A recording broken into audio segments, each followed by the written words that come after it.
Hey everyone, welcome back to the channel. In this video, we're going to show you how to disable the site tagline on WordPress blocksy. So in a previous video, we showed you how to disable the site title. Now we have our title included in our logo, but we still have our tagline separately. Let's click on Customize and see why you would or wouldn't want to disable your site tagline from the header. Okay, we're up on our customizer here. Let's click on header and click on logo.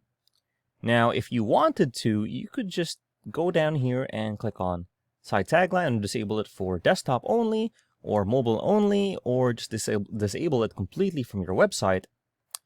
And we can also go ahead and change our logo to one that actually has our tagline in it already.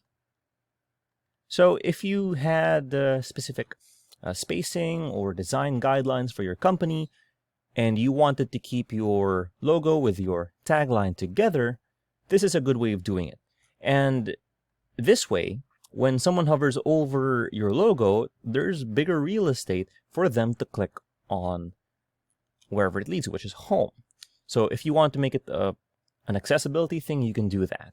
So let's click on Publish and save our changes. And one last look at our logo without the tagline. Let's reload it. And we now have our tagline disabled and our logo looks much more cohesive now. If you found this video helpful, please leave a like, comment, and subscribe to our channel, as it really helps us out with the YouTube algorithm. Show this kind of video to other nerds like us.